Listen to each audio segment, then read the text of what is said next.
Hello. हाय दोस्तों, आप सब कैसे हैं? दोस्तों, आज हम लोग को वेस्ट बंगाल का जो डॉक्टर मर्डर केस के बारे में बात करने वाले हैं। एक रिएक्शन वीडियो बनाने वाले हैं। वो तो अभी जस्ट फिलहाल कुछ दिन का जो डॉक्टर मर्डर केस हुआ था, जो रेप का, तो उसको मार दिया गया था बहुत बुरी तरह से। तो उसके बारे में हम लोग को डिस्कशन वाले हैं। ये जो वीडियो है, नीतीश राजपूत के यूट्यूब चैनल में बहुत अच्छा एनालिसिस करते हैं। हर चीज़ डॉक्यूमेंट्री टाइप का वीडियो बना देते हैं। तो वो बारे में एनालिसिस किया है। तो वो वीडियो को हम लोग देखेंगे, उसमें क्या हुआ था क्या नहीं हुआ था। क्यों ना न्यूज़ चैनल में देखेगा तो आधा अधूरा ज्ञान मिलता है, थोड़ा पूरा क्लैरिटी नहीं मिलता है कोई वीडियो। तो वही चीज़ ये पूरा स्टार्टिंग से लेकर लास्ट तक पहले बचना जस्ट जो हुआ उस टाइम मर्डर केस हुआ, ऐसा नहीं खाली उस टाइम हुआ, उससे पहले भी हुआ है, उसके पहले बहुत सारा साजिश हुआ है, कुछ क्या हुआ है क्या नहीं हुआ है, तो वीडियो में हम लोग देखेंगे। तो चलो दोस्तों स्टार्ट करते हैं।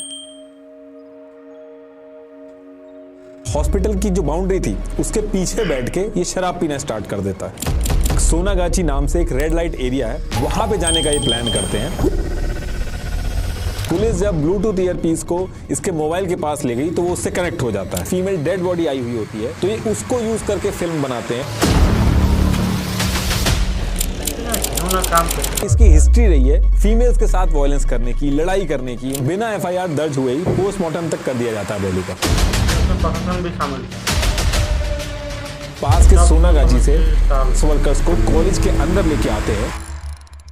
ये तो बाहर आ गया, लोगों लेकिन की फोटो आई पहले जिनके लिंक टीएमसी से निकले। और उसके साथ ये पूरे हॉस्पिटल में अपना शिकार ढूंढता है। और उसके साथ ये से काम हुआ है, आदमी को भी बहुत मतलब जो देखिए, जो कोलकाता केस हुआ है इसकी वजह से पूरे देश में बहुत ज्यादा गुस्सा है। 24 घंटे के अंदर एक्यूज जो था उसको भी पकड़ लिया गया, सीबीआई को भी केस ट्रांसफर कर दिया गया। लेकिन ऐसी क्या चीजें सामने आ गई जिसकी वजह से लोग अभी भी प्रोटेस्ट कर रहे हैं? और ऐसी क्या सिचुएशन वहां पे बनी हुई है कि अथॉरिटी ने साफ कह दिया कि हमने एक्यूज जो है उसको पकड़ लिया है, तो फिर लोग इसको गैंग से क्यों जोड़ रहे हैं? तो देखिए, जो पूरा केस है ये जितना सिंपल लग रहा है उतना है नहीं। इस वीडियो के अंदर मैंने कोशिश की है कि जो एक्चुअल रूट कॉज है वो आपको समझ में आए, ताकि आप अपना ओपिनियन बना सकें। अभी आगे वीडियो के अंदर मैं डिटेल्स जो बताऊंगा वो मैंने हाई कोर्ट और सुप्रीम कोर्ट के जो ऑर्डर्स हैं, न्यूज रिपोर्ट्स हैं, और इसके साथ साथ पोस्टमार्टम की जो ओरिजिनल कॉपी है वो सब आपको डिस्क्रिप्शन में मिल जाएगा। कुछ भी मैं अपने मन से नहीं लिखूंगा। तो देखिए, वेस्ट बंगाल के अंदर कोलकाता में ये यहाँ पे लोकेटेड है RG Kar medical college and hospital. अब ये जो कॉलेज है, इस कॉलेज के अंदर साल 2016 का टाइम था, और इस टाइम पे कॉलेज के अंदर एक कुक काम करता था जिसका नाम था संजय रॉय। ये जो पूरा इंसिडेंट हुआ है इसकी पूरी जड़ वो इसी आदमी के ऊपर है। और उस टाइम पे इसकी फैमिली में इसकी मदर और सिस्टर थी और वाइफ थी जिसका इससे डिवोर्स हो चुका था, और अर्निंग के लिए एज अ कुक की आरजीकर कॉलेज में काम करता था। अब एक दिन संजय रॉय जो था वो काम करते करते बिना किसी को बताए इस कॉलेज से गायब हो जाता है, और एक कुक गायब हो गया था। ज्यादा कुछ फर्क पड़ा नहीं था, तो किसी ने इस पर ध्यान भी नहीं दिया। अब अगले 3 साल तक जो संजय रॉय था उसका कुछ पता नहीं चलता है कि वो कहां पे था।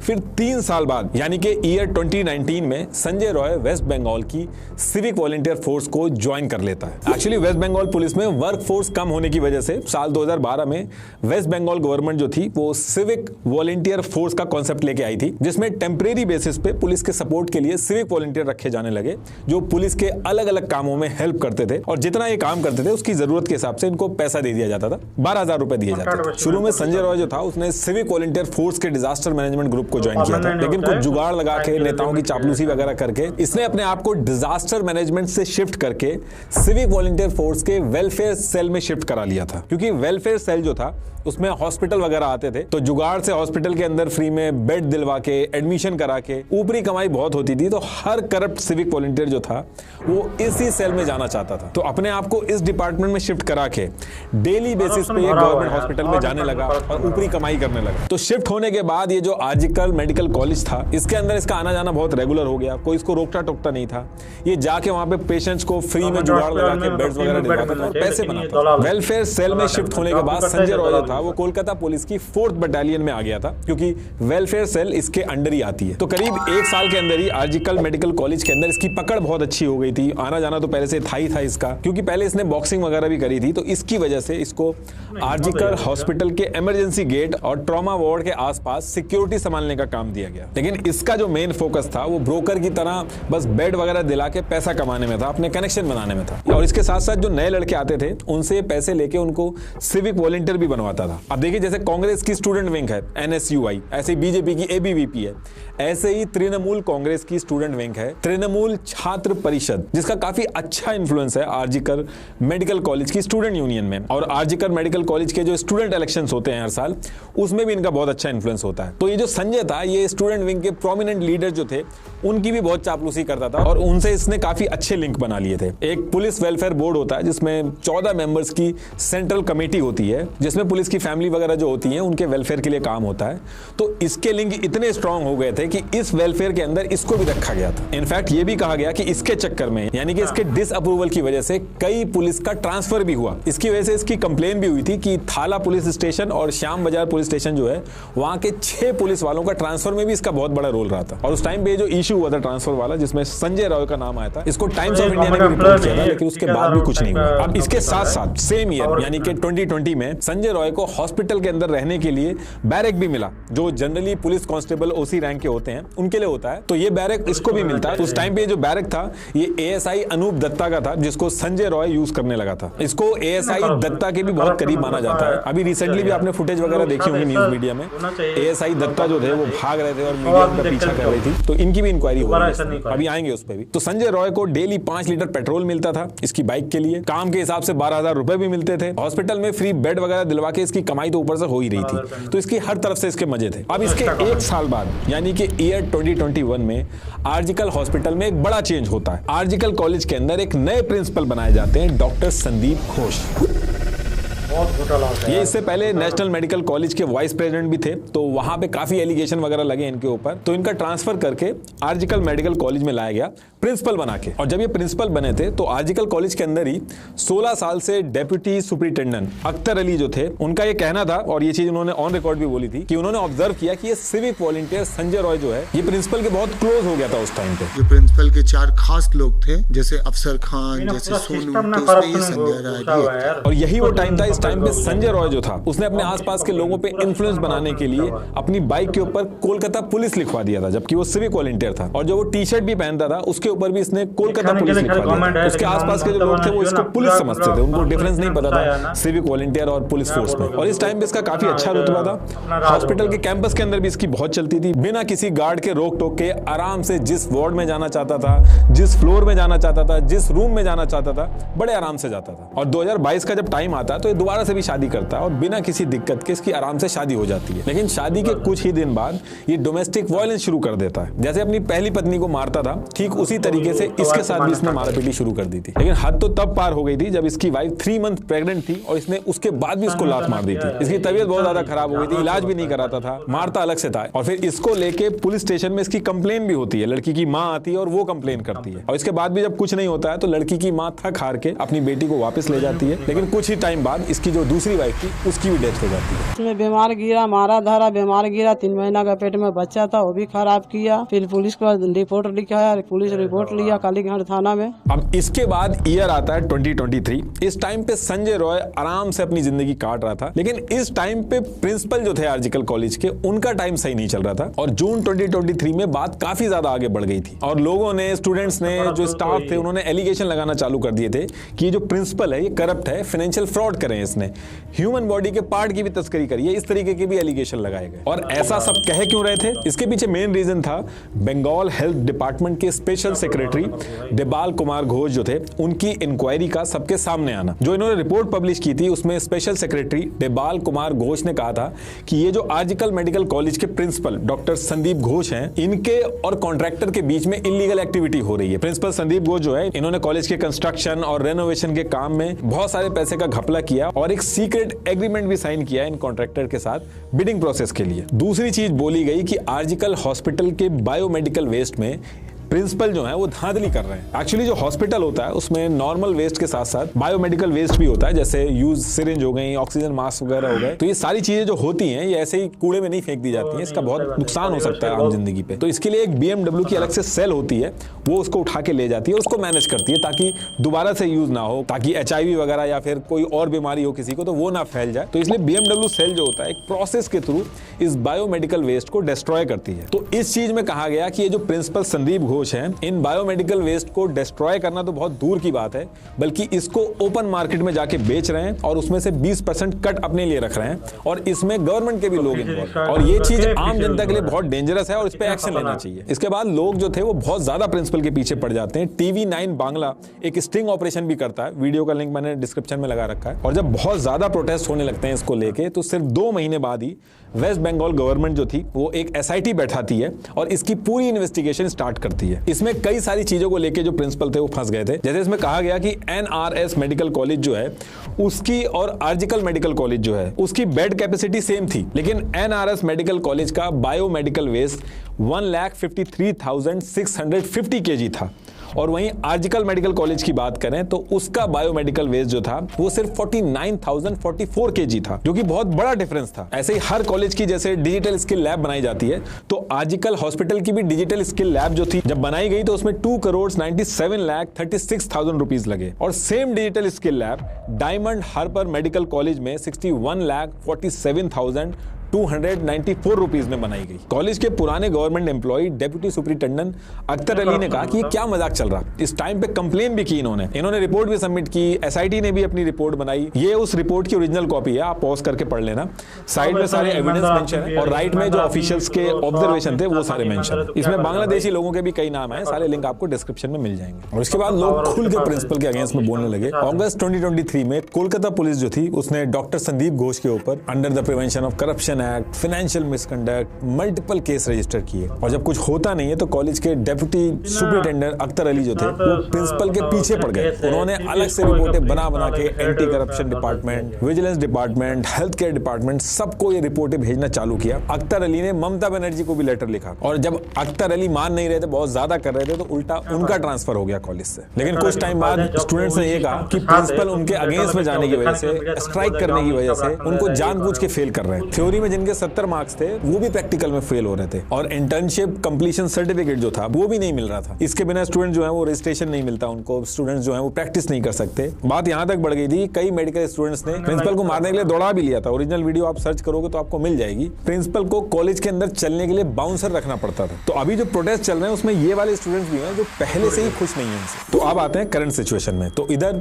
ये सारी चीजें चल रही थी, ऐसा करते करते ईयर आ चुका था 2024। तो ऐसे ही मार्च 2024 में, यानी कि इसी साल, एक औरत थी जिसका बेटा बहुत बीमार था। तो संजय रॉय जो था उसकी गलत नजर पड़ जाती है इसके ऊपर। वो इस औरत की मदद करता है, बेटे का इलाज करवाता है, दवाइयों तक के जो पैसे होते हैं वो संजय रॉय जो था वो खुद देता है, और औरत बहुत ज्यादा खुश हो जाती है इससे। लेकिन उसके बाद संजय रॉय क्या करता है, वो मेडिकल प्रिस्क्रिप्शन में से नंबर निकाल लेता है उस औरत का, और उसको बैक टू बैक गंदे मैसेज और कॉल वगैरह करने लगता है। ये जो मैं बता रहा हूँ ये न्यूज 18 बांग्ला ने उस टाइम पे कवर भी किया। तो ये उस टाइम पे उस औरत को बहुत ज्यादा हैरास करने लगता है और जबरदस्ती उसको मिलने के लिए बुलाता है कि तुझे आना पड़ेगा, और उसको डराता धमकाता भी है। तो औरत जो थी, जब उसके पास कोई चारा नहीं बचता और बहुत ज्यादा परेशान हो जाती है, तो उसको लाल बाजार पुलिस स्टेशन में जाके कंप्लेन करनी पड़ती है। लाल बाजार में ही कोलकाता पुलिस का हेडक्वार्टर है। तो ये कंप्लेन आने के बाद पुलिस जो है वो संजय रॉय को बुलाती है। पुलिस ने इसका कॉल डेटा रिकॉर्ड CDR निकलवाया और इसका मोबाइल वगैरह चेक किया, तो उसमें ये पकड़ा जाता है कि ये सच में परेशान कर रहा था। जितनी भी कॉल वगैरह थी सारी की सारी पुलिस ने ट्रेस कर ली थी। अब कायदे में तो इसके ऊपर IPC के तहत हरासमेंट के चार्जेस लगने थे, क्रिमिनल ब्रीच ऑफ ट्रस्ट वगैरह, ये दुनिया भर के चार्जेस लग सकते थे। इनफैक्ट इसकी जो सिविक वॉलंटियर की जो पोजीशन थी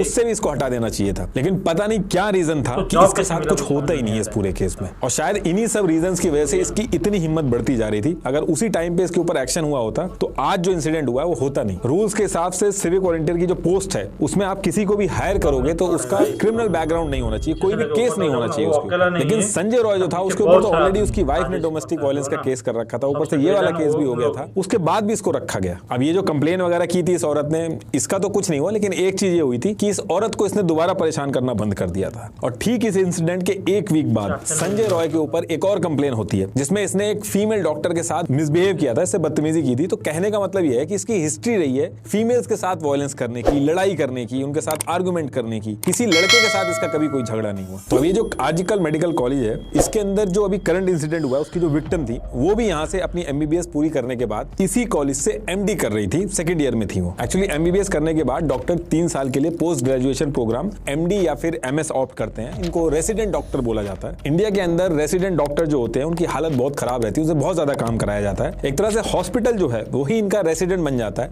इसीलिए इनको रेसिडेंट डॉक्टर बोला जाता है। तो ऐसे आरजीकर कॉलेज में ऐसे 300-400 से ज्यादा रेसिडेंट डॉक्टर थे। और विक्टिम जो थी, जो यहाँ से अपनी एमडी कर रही थी पूरी, वो अपने माँ बाप की अकेली लड़की थी। पेरेंट्स जो थे इनके, इन्होंने अपनी बेटी को बहुत ही मेहनत से कमा के पढ़ाया था। फादर इनके टेलर थे, तो फाइनेंशियल कंडीशन भी इनकी कोई अच्छी नहीं थी। पूरी फैमिली जो थी इस कॉलेज से एमडी पूरे होने का इंतजार कर रही थी, क्योंकि सेकंड ईयर में थी तो बहुत कम टाइम बचा था ताकि जल्दी से डॉक्टर बन सके। तो अब यहाँ से होता क्या है कि अगस्त मंथ का फर्स्ट वीक स्टार्ट हो चुका था और 5 अगस्त से 8 अगस्त, इसी साल की मैं बात कर रहा हूँ 2024 की, ये जो संजय रॉय था ये as a civic assistant Kharagpur के सालुआ जाना पड़ता है सिविक वॉलंटियर के किसी काम की वजह से। अभी वहां पे जाता है और 8 अगस्त को वापस आता है और यही वो दिन था जिस दिन संजय रॉय इस हॉस्पिटल की हिस्ट्री का सबसे बड़ा क्राइम करने वाला था। तो इस दिन यानी कि 8 अगस्त 2024 को दिन में ही संजय रॉय जो था वो हॉस्पिटल में आता है। एक पेशेंट का एडमिशन कराना था इसको। ये पेशेंट जो था वो इसके ही जैसे एक सिविक वॉलंटियर था, उसके रिलेशन में आते थे। और जब ये हॉस्पिटल में आया था इस पेशेंट के काम से, उसी टाइम जो विक्टिम थी उनको इसने फॉलो भी किया था, सीसीटीवी फुटेज से पता चला। तो पेशेंट का एडमिशन कराने के बाद थोड़ी देर हॉस्पिटल में घूमता है और उसके बाद हॉस्पिटल से बाहर निकल जाता है।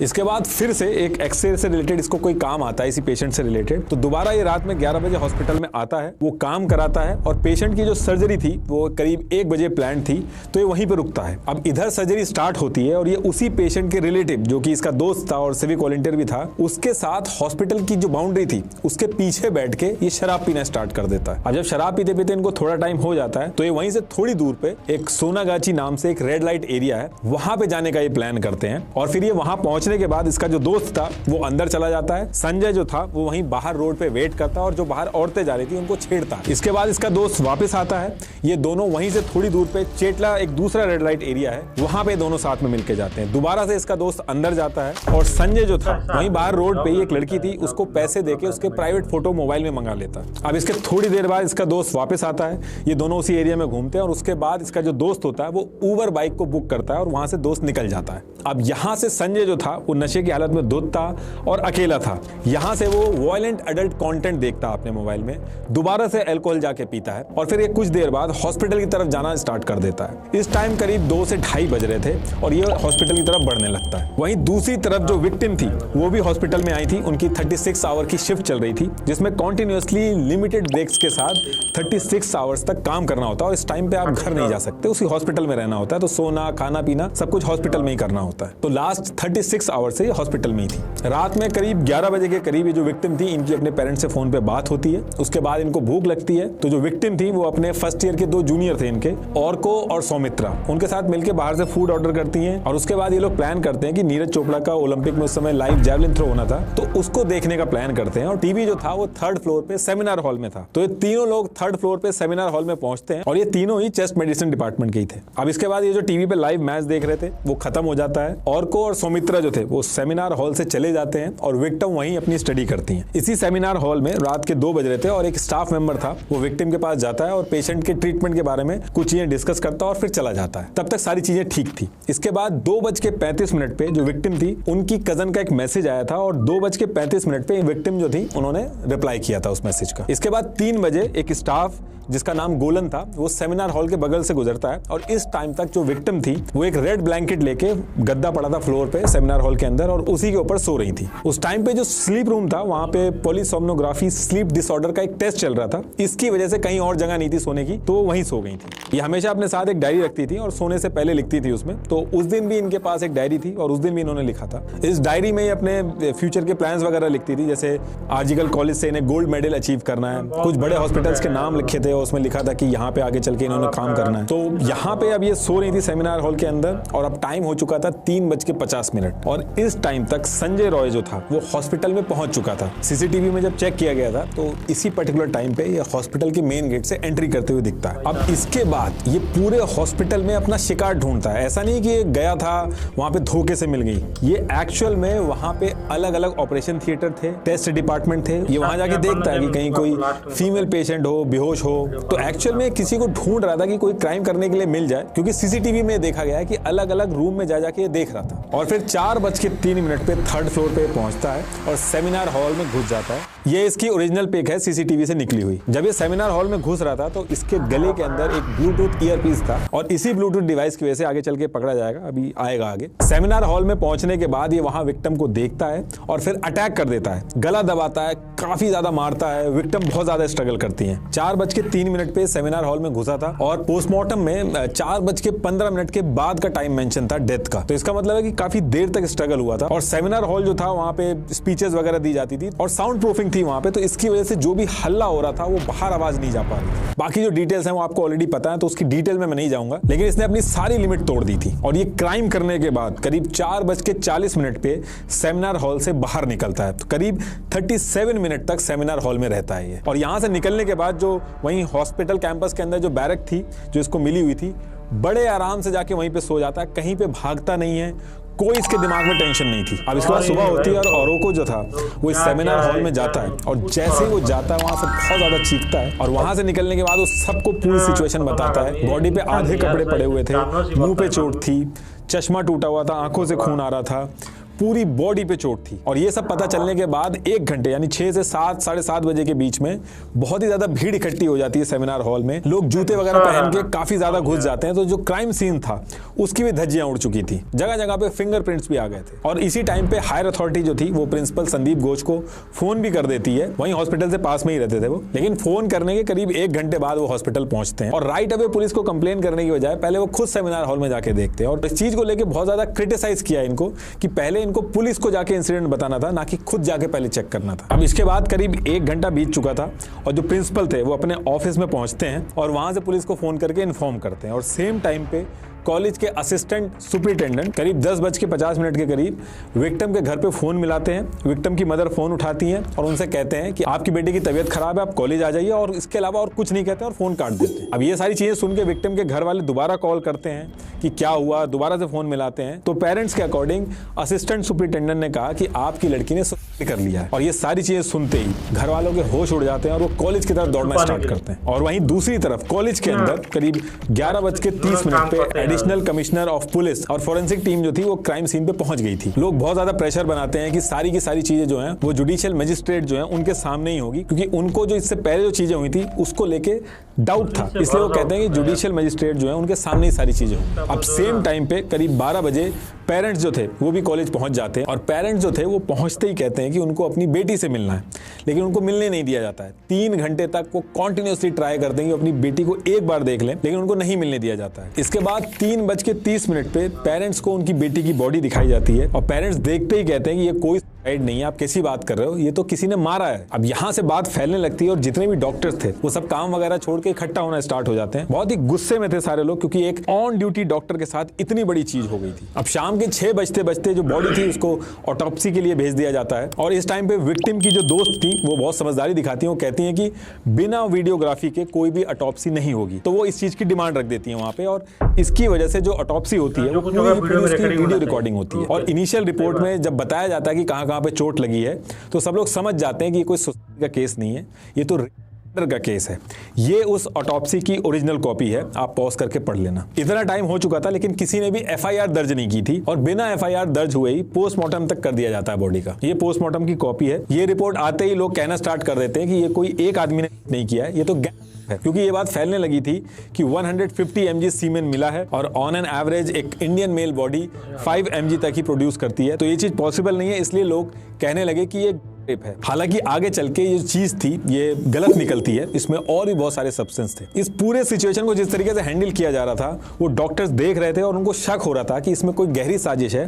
ये सारी की सारी चीजों को छुपाया जा रहा है और जिस तरीके से किया जा रहा है वो सही नहीं है। सारी चीजें हो चुकी थी, पोस्टमार्टम वगैरह तक हो गया था, लेकिन किसी ने भी एफआईआर नहीं कराई थी। फिर विक्टिम के जो फादर थे उन्होंने जाके एफआईआर लिखवाई। स्टूडेंट्स ने बताया कि पुलिस भी बहुत ज्यादा जल्दी कर रही थी, उन्होंने तुरंत जाके शमशान घाट में जाके क्रिमेशन कर दिया। 3 बॉडी ऑलरेडी लगी हुई थी लाइन में, पुलिस ने उनको हटा के ये जो विक्टिम की बॉडी थी इनका क्रिमेशन स्टार्ट कर दिया। और इसको लेके लोग बहुत ज्यादा गुस्सा हो रहे थे कि इतनी क्या जल्दी पड़ी हुई है इन लोगों को। अब यहाँ से जो है वो पॉलिटिक्स स्टार्ट होती है। लोग बहुत ज्यादा गुस्से में थे और गवर्नमेंट को समझ में आ गया था कि अब ये जो सारी चीजें उनके कंट्रोल से बाहर हो जाएंगी अगर सही तरीके से इसको हैंडल नहीं करें। तो पुलिस डिपार्टमेंट को तुरंत बता दिया जाता है कि कैसे भी करके जो एक्यूज्ड है उसको कैसे भी करके पकड़ के लेके आओ। अब यहाँ से पुलिस पूरी जान लगा के इन्वेस्टिगेशन स्टार्ट करती है। पुलिस जब क्राइम सीन पे पहुंची थी तो उसको वहां से एक ब्लूटूथ ईयरपीस मिला था और इसको लेके पुलिस जो है वो सारे कॉलेज के जो कैमरा थे उनको देखना स्टार्ट करती है। सेमिनार हॉल जो था उसके अंदर कैमरा नहीं था, लेकिन सेमिनार हॉल की जो लॉबी थी उसकी एंट्री और एग्जिट दोनों जगह पे कैमरा था। और पुलिस जो थी वो 3 बजे के बाद से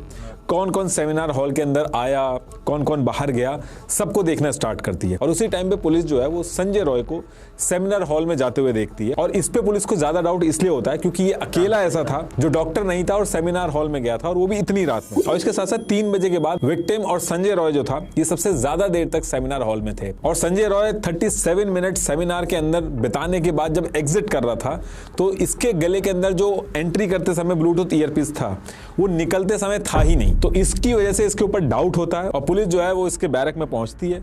इसने जो कपड़े थे उनको धो के चेंज कर दिया था, बाकी आराम से वहां पे सो रहा था। और पुलिस जब ब्लूटूथ ईयरपीस को इसके मोबाइल के पास ले गई तो वो उससे कनेक्ट हो जाता है। तो यहां से इसको उठा के इससे पूछताछ शुरू होती है और ये सारी चीजें बिना किसी डर के बताना चालू कर देता है। इसका जब मोबाइल चेक किया गया तो उसके अंदर से वायलेंट ग्राफिक कंटेंट मिलता है। पूरी सर्च हिस्ट्री इसकी इन्हीं सब चीजों से भरी हुई थी। अब इधर ये सारी चीजें चल रही थी और कॉलेज के अंदर प्रिंसिपल ने ये कह दिया था कि विक्टिम जो है वो अकेली ही क्यों गई सेमिनार हॉल में।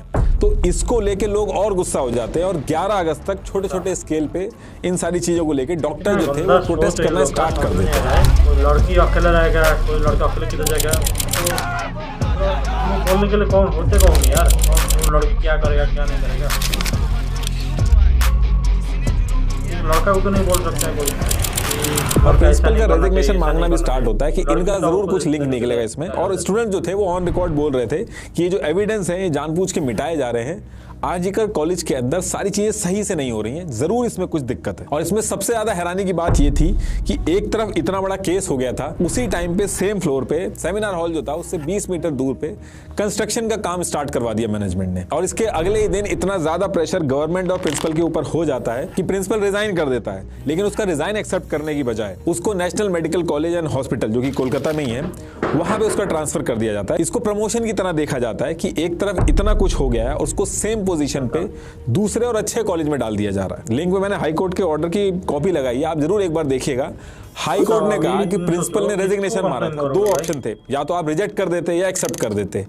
इन दोनों ऑप्शन के अलावा आपने ट्रांसफर क्यों किया, ये चीज आपको हाई कोर्ट के जजमेंट के 10th पेज के 23rd पॉइंट पे ये चीज मिल जाएगी। हाई कोर्ट ने बहुत ज्यादा हार्श लैंग्वेज का यूज करके गवर्नमेंट को बहुत ज्यादा फटकार लगाई, लाइन बाय लाइन गलतियां बताई इस पूरी सिचुएशन में कि प्रिंसिपल ने जिस तरीके से सिचुएशन को हैंडल किया उसको सजा देने की बजाय उसको प्रमोशन दिया जा रहा है, उसको और अच्छे मेडिकल कॉलेज में भेजा जा रहा है। और इसके साथ साथ एक चीज और बोली हाई कोर्ट ने कि अथॉरिटी जो थी वो विक्टिम की फैमिली के साथ नहीं खड़ी थी। और फिर इन सारी चीजों को देखते हुए ये जो केस था यानी कि रिट पिटीशन 332 ऑफ 2024 इसको 13 अगस्त को सीबीआई को ट्रांसफर कर दिया जाता है। अभी जो सिचुएशन थी यहाँ पे भी प्रोटेस्ट ऐसा था कि गवर्नमेंट के कंट्रोल में था, लेकिन इसके अगले दिन यानी कि 14 अगस्त को एक प्रेसिडेंसी कॉलेज की स्टूडेंट थी रिमझिम सिन्हा, इन्होंने एक पोस्ट डाल दिया फेसबुक पे कि सारे लोग रात में 8B बस स्टैंड जादवपुर में इकट्ठा हो जाओ। रिक्लेम द नाइट के नाम से एक पीसफुल प्रोटेस्ट करना था, वुमेन सेफ्टी को लेके, इंसाफ मिले विक्टिम को, इन सारी चीजों को लेके एक प्रोटेस्ट करना था। अब ये एक ऐसा प्रोटेस्ट बन गया कि यहाँ पे काफी भीड़ इकट्ठा हो गई और ये वो टाइम था जब कॉलेज के अंदर से बात निकल के पूरे कोलकाता और इंडिया के अंदर पहुंच गई थी और ममता बनर्जी के लिए भी बहुत बड़ी दिक्कतें चालू हो गई थी। ये कुछ डिमांड थी जो उन्होंने मांगी थी प्रोटेस्ट के टाइम पे। अब जब ये प्रोटेस्ट चल रहा था और आउट ऑफ कंट्रोल हो रहा था और दिक्कतें गवर्नमेंट के लिए चालू हो रही थी तो 7 से 8 हजार अननोन लोग बैरिकेडिंग वगैरह तोड़ के और आरजीकर हॉस्पिटल की जो बाउंड्री थी उससे कूद के कैंपस के अंदर घुस जाते हैं। एमआरआई मशीन तोड़ी जाती है, सीसीटीवी फुटेज तोड़ी जाती है। प्रोटेस्ट जो लोग कर रहे थे उनको भागना पड़ता है। हॉस्टल के अंदर जो लड़कियां थी वो भी और ज्यादा परेशान हो जाती है कि अब ये सब क्या चीजें चल रही। और इसके साथ साथ ये जो अननोन लोग थे ये 3rd फ्लोर पे भी घुसने का ट्राई करते हैं जहां ये क्राइम हुआ था। पुलिस भी कुछ नहीं कर पाती, पुलिस कुछ करने की बजाय टॉयलेट में छुप जाती है। ये देखिए इस तरीके से ये हाल कर दिया था इन लोगों ने। अब बात यहाँ पे ये थी कि जो स्टूडेंट प्रोटेस्ट कर रहे हैं इससे दिक्कत किसको होगी? कौन इनको भेजेगा इस प्रोटेस्ट को खराब करने के लिए? तो इसकी वजह से चीजें और खराब हुई और सीधे जो जवाबदेही थी वो गवर्नमेंट की बन रही थी। अब ये जो भीड़ आई थी, इस भीड़ में से कुछ लोगों को पहचाना गया, उनकी फोटो बाहर आ गई। इंडियन एक्सप्रेस ने एक रिपोर्ट पब्लिश की थी जिसमें भीड़ में से कुछ लोगों की फोटो आई बाहर जिनके लिंक टीएमसी से निकले। पहली फोटो सौमिक दास, ये Sukanta Sen Sharma local TMC leader है, उनके लिए काम करता था, लेकिन टीएमसी ने इस पे क्लैरिफिकेशन दिया कि सपोर्टर तो ऐसे कोई भी हो सकता है, इसमें हमारा कोई लिंक नहीं है। दूसरी फोटो में ऋषिकांत मिश्रा दिखा, ये भी टीएमसी का वर्कर है और साथ में बिल्डिंग मटेरियल सप्लायर। ऐसे ही शुभोदीप कुंडू, इसके आगे जो खड़ा है सौम्यदीप, ये दोनों भी टीएमसी से निकले। ऐसे ही तुलसी हल्दर, ये भी टीएमसी से हैं। तो ऐसे करके और भी लोगों के नाम आए जिनका लिंक टीएमसी से निकला। तो यहां से भीड़ और गुस्सा हो गई कि 100-200 लोग नहीं थे, ये कई हजार लोग थे, वेल कोऑर्डिनेटेड तरीके से एक ही जगह पे एक ही टाइम पे step by step seminar hall की तरफ कैसे पहुंच गए थे। अब देखिए, जो पूरे प्रोटेस्ट चल रहे थे, ये पूरी सिचुएशन जो चल रही थी, इसमें अब आपका एक क्वेश्चन ये होगा कि 24 घंटे के अंदर जिसने क्राइम किया उसको पकड़ लिया, जो केस है वो भी सीबीआई को ट्रांसफर कर दिया गया, तो ये प्रोटेस्ट हो क्यों रहे हैं? तो देखिए, ये जो हॉस्पिटल है इसकी जो पुरानी हिस्ट्री है उसकी वजह से जो लोग हैं, जो स्टूडेंट्स हैं, जो डॉक्टर्स हैं, वो इस इंसिडेंट में पूरी तरीके से यकीन नहीं करना चाह रहे। इस हॉस्पिटल की हिस्ट्री की वजह से लोग कह रहे हैं कि केस इतना सिंपल नहीं है, इसमें और गहरी साजिश है, इसलिए इसमें फेयर इंक्वायरी होनी चाहिए, जो कि नहीं हो रही है। एक्चुअली हुआ क्या था कि ईयर 2001 में बैरकपुर में एक सौमित्रा विश्वास नाम का एक लड़का रहता था। उसने अगस्त के मंथ में अपने पेरेंट्स को बताया था कि आरजीकर हॉस्पिटल जो है, यहाँ पे सारी चीजें सही नहीं चल रही हैं, यहाँ पे कुछ गलत काम होते हैं। और फिर इसके कुछ दिन बाद यानी कि 25 अगस्त 2021 को आरजीकर कॉलेज में सौमित्रा विश्वास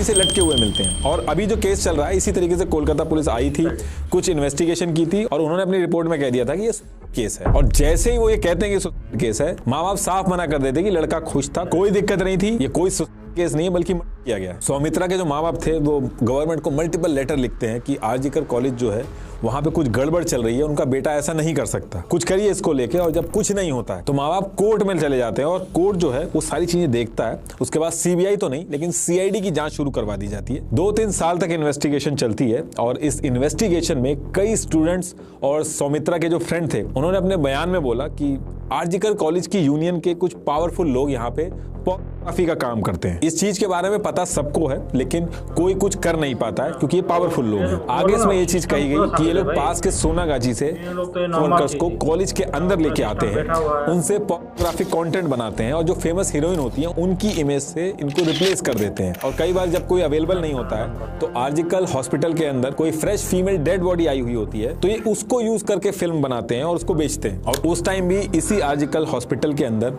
सेमिनार हॉल और रूम नंबर 15 का नाम आया था। और ये भी इसमें कहा गया था कि कभी कभी कॉलेज की जो लड़कियां होती थी उनका फेस भी यूज कर लिया जाता था, उनकी फिल्म बनाई जाती थी क्योंकि वो ज्यादा जल्दी बिकती थी। तो इस केस में भी ये बताया गया कि एक बार सौमित्रा विश्वास जो थे, उनकी गर्लफ्रेंड के बर्थडे की एक पिक थी, उसको इन लोगों ने निकाल के वीडियो बना ली थी और सर्कुलेट कराना स्टार्ट कर दिया था।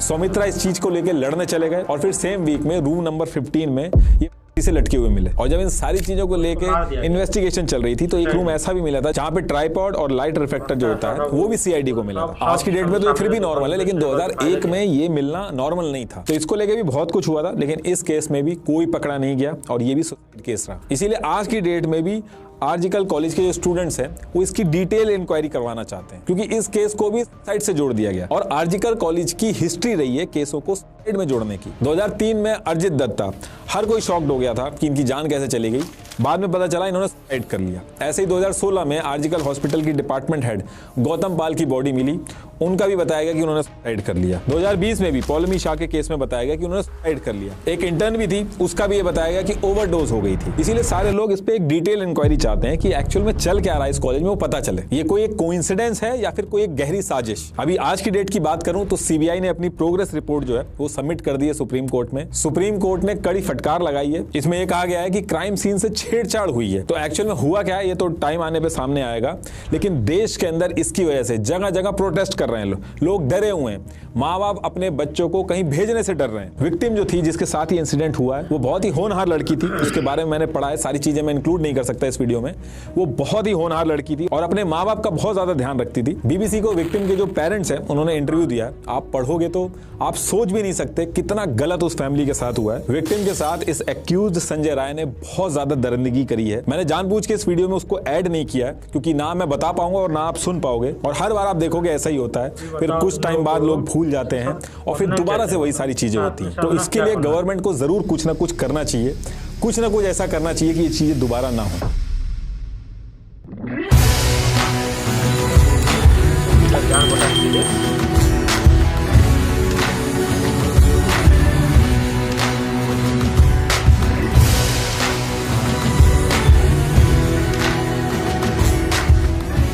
क्या है ना, ये जो हो रहा है ना बहुत गलत हो रहा है। ये बात है जो नीतीश सर ने जो ये किया इसका ऊपर वीडियो बनाया डॉक्टर्स के साथ, बहुत अच्छी तरह से वीडियो बनाया है।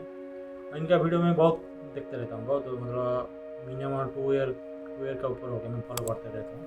हर वीडियो में देखते रहता हूँ, बहुत अच्छी तरह से तो उसको इन्वेस्टिगेशन करके बताते हैं और हर चीज़ का प्रूफ डॉक्यूमेंट देते हैं। ऐसा नहीं कि वो खाली मीडिया में जो बता रहे हैं वो ऐसा चीज़ नहीं, और चीज़ का डॉक्यूमेंट भी वो देते लिंक में, अपना लिंक डिस्क्रिप्शन में। तो इसमें जो हुआ ना, ये जो हुआ है बहुत गलत हुआ है। मतलब ये एक के साथ पता चल गया, लेकिन ये किसके कितना को साथ ऐसे हुआ होगा कोई प्रूव नहीं मालूम है। और इसमें ना पूरा गवर्नमेंट ना पूरा सिस्टम पूरा शामिल है मालूम है। अभी खाली पब्लिक का ध्यान बटाने के लिए हम लोग को ये कानून लेकर आ जाएगा, ये कानून, लेकिन उसको जब ज़मीन पर हकीकत पर आएगा ना तब पता चलेगा कि वो कानून कितना अच्छे से काम कर रहा है मालूम है। और एक देखो इसका पर इतना केस है कि उसको जॉब कैसे मिल गई, मतलब ये बात है। तो जॉब कैसे मिल गई, ये इसके साथ मैं एक ही बात बोलने के साथ ऐसा सज़ा देना चाहिए कि जो बोलता है ना 1000 आदमी में, मतलब ऐसा जो इंसान का पीछे छुपा हुआ है शैतान है ना, वो उसे काम करने से पहले 1000 बार क्या 1,00,000 बार भी सोचेगा। मालूम हमारे इंडिया में क्यों ऐसा होता है मालूम, ज़्यादातर कानून का कोई खौफ नहीं, डर नहीं, बस अपना मर्जी से ये सब कर रहा है।